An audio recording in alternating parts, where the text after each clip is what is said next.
What's up, everyone? Welcome into DodgerHeads, presented by DodgerBlue.com. My name is Jeff Spiegel. I am joined, as always, every week by Rob Morse, and we are here to break down the weekend series, Dodgers versus the Marlins. Rob, we're going to start with the obvious here. The Dodgers are back. 2 wins in a row. They didn't lose Monday because they didn't play. They didn't lose Thursday because they didn't play. The Dodgers are back, right? The streak of what, 4 or 5 series losses is over. Dodgers are back. Here we go. 2 game sweep of the M's. Yeah, we're going to ignore the fact that the Mariners almost got no hit the night after they played the Dodgers. This is no reflection on the Dodgers, how bad the Mariners are. But tonight, we start a 3-game set against the Marlins. Old friend Don Mattingly, the Marlins, 17-20 on the season. They have won 2 in a row. This is a hilarious team. I was looking at their schedule. This is how they've played out the last 13 games. They won 3 in a row, they lost 3 in a row. They won 4 in a row. They lost 4 in a row. Now they've won 2 in a row. So it's a team of streaks. The Dodgers, again, catch them on a 2-game win streak. And here are the numbers for tonight's game. Clayton Kershaw on the mound for the Dodgers. Sandy Alcantara for the Marlins. Dodgers heavy favorites, minus 220 on the money line. And then the total is 7. So if you want to go over, you get a little bit of juice there. Under, you get minus 125. So looking at this matchup for me, Kershaw versus Alcantara, it's going to be a good matchup. That's why the total is the way that it is. A couple really good pitchers. Some background on him, on the Marlins starter, 6+ innings in 7 of his 8 starts. He's allowed 2 or fewer earned runs his last 4 starts. He's a fastball guy. His fastball is one of the hardest in all of baseball, 97.5 miles an hour on average. Doesn't allow players to barrel it up, just 2.3% barrel percentage. Did play in Dodger Stadium in 2019, got roughed up a little bit, 6 runs on 5 innings pitched. Justin Turner did take him deep. On the other side, we've got Clayton Kershaw. This is his 3rd time pitching on an extra day of rest.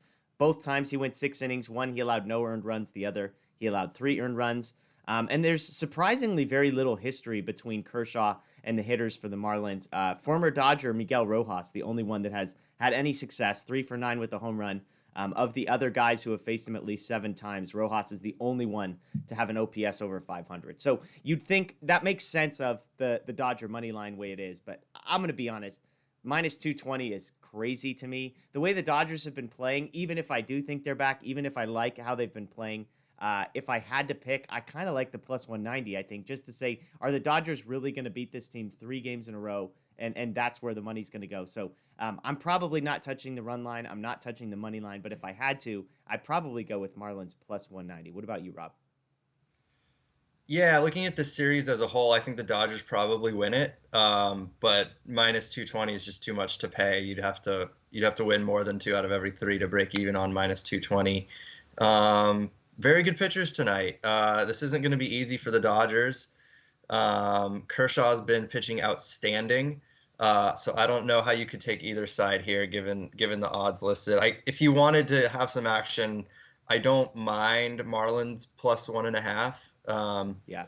That's not a bad play, but I'll be staying away from the side. I've been burned too many times on Dodgers series openers Yeah. over the start of the season. I think the Dodgers are 1-6 in their last 7 series openers, which is frustrating for us because we always record looking at the first game of a series. Yeah, and the plus 1.5, I mean, every Dodger fan could tell you the Dodgers love these close games. You don't love the Dodger bullpen. So, the plus 1.5, it is minus 120 to get there. But if you think that gives you hey, maybe the Dodgers do win by 1 run and you still cover your bet, or you get a little emotional hedge, as I like to say, and you win some money if the team loses tonight.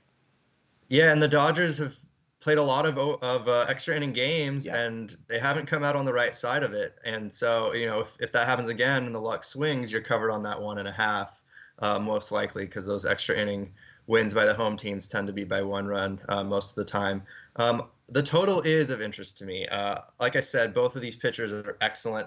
Kershaw scoreless in 4 of his last 6 starts, I believe.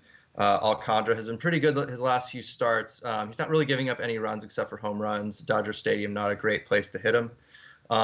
So I actually like this under, even all the way down to 6.5 where I've seen it. But of course, you always want to try and find the best number you can. So I'll be on under 7. And if a 4-3 win or a 5-2 win for the Dodgers, I'm safe on that one. But yeah, the only one I'm actually playing in this game is going to be the under 7. It is interesting. Marlins have gone under 4 of their last 5. This is a team that's averaging about 2.5 runs a game in their last 7 games. They haven't scored more than 3. They've only scored more than 3 just once in their last 7 games. The flip side is the Dodgers have gone over 8 of their last 10 games. One of those 2 was a push. So they've only gone under once in their last 10 games. And I think the argument, if you wanted to make the over, would be the Dodger offense continuing its outbreak. The Dodgers are the best in the league against right-handed pitchers. Alcantara is a very good pitcher, so it's kind of which one of those do you trust more? Do you trust the Dodger offense to overcome great pitching, or do you trust great pitching to overcome the Dodger offense? The Marlins, on the other hand, 19th in the league as far as weighted runs created against left-handed pitchers, which you'll see in Kershaw, and you'd expect on an extra day of rest that you're going to get 6 or 7 innings out of Kershaw. And so, the total scares me. That's a really low number that worries me, but if I had to choose, I'd probably lean with you on the under there. I'll throw out one prop that I like. I know I mentioned this to you. You weren't a huge fan of it, but I found some over-under total bases here. And Gavin Lux over 1 total base plus 116. So if Gavin Lux gets one single, then you push. If he gets an extra base hit or 2 hits, then you win. If he goes over, of course. Walks don't count here, so over is a loss. But I just like the plus money. Lux, 2 hits in each of the last 2 games. Obviously, he had the big home run the other night. He just strikes me as a young guy that's a confidence-driven player. I think we've seen that when he's in a slump. It seems to get worse when he has a big hit. Then you hope that he kind of pulls himself out of it. He has the big hit. He goes for 2 more hits the next day. He is a lefty facing the righty tonight. And so if I like that one, I like the plus money, basically. I say, okay, if he goes 1 for 3, then I push. If it's an extra base hit, I win. If I get a couple hits, I'm a win. So you are not a fan of this bet, though. It takes a lot for me to want to bet an over on a player's total bases prop, especially against a pitcher who hasn't allowed very many hits this year. I think he's allowing like six or 7 hits per 9, which is not very good. Lux is not one of the better hitters in baseball this year. He's probably close to league average. He's been below average, I think. Yeah, he's not going to hit high in the lineup. There's always the chance that he gets double switched out. Yeah. Because NL game. So there's just a lot of things, and for him to go 1 for 3, that's a pretty good night, and you still don't win. Yeah. So I just think he's far more likely to have an offer than he is to have a multi-hit game or an extra base hit here. So I can't get on board with that one. Okay, well, you haven't convinced me. I'm sticking with it.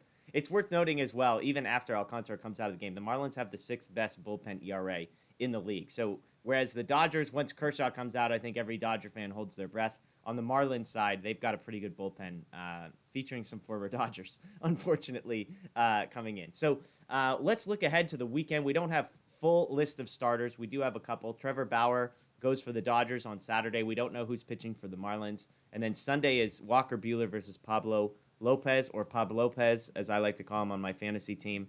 Another pitcher's duel there on Sunday. Obviously, Bauer on Saturday. So you're going to get a lot of good pitching. I'm guessing whoever the Marlins throw in on Saturday will be the worst starter we see this weekend. But as you look ahead to Saturday and Sunday, Rob, anything that jumps out to you there? Trevor Bauer has weirdly pitched in a lot of Dodgers losses, mostly through no fault of his own. He's not getting any run support. I think that turns around on Saturday. He's only started twice at Dodger Stadium this year, and the Dodgers have won both. And like you said, this will probably be a worse starter than Alcantara or Lopez. So it's going to be a lot of juice. But I'd probably bet the Dodgers on Saturday -1.5. Even all the way up to like -150.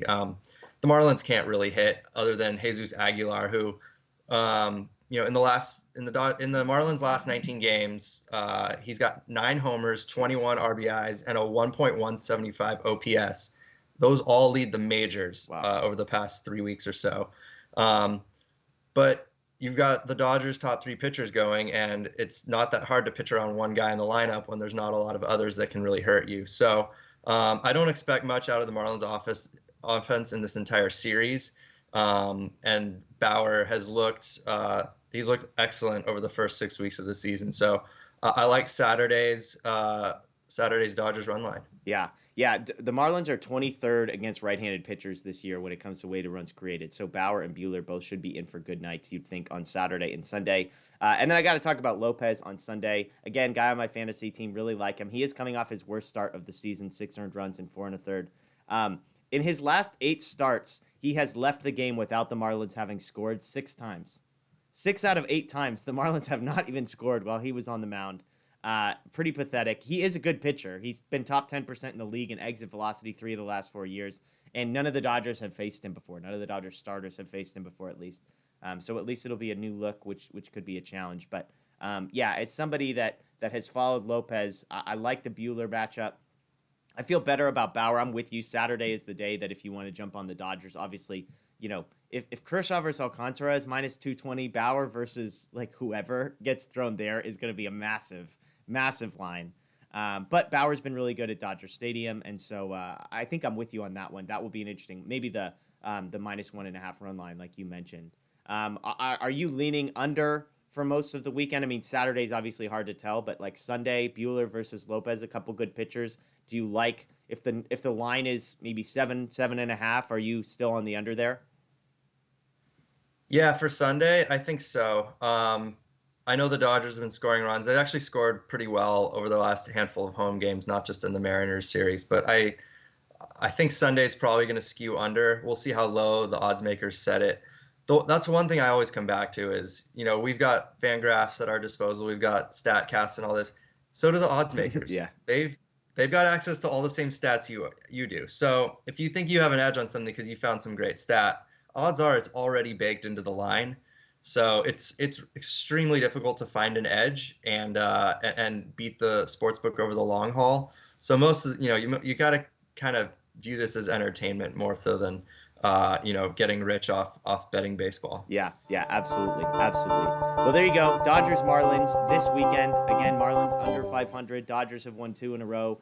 There's some optimism in the fan base that the Dodgers have figured it out. This is obviously a great series to kind of build into that. If they can score some runs for Clayton Kershaw tonight, you have a massive advantage on Saturday, then with Bauer, and then who knows? Maybe they can get a series sweep and get a little bit of a win streak going. But hey, we're not going to get ahead of ourselves. Take 2 out of 3, and we'll be happy.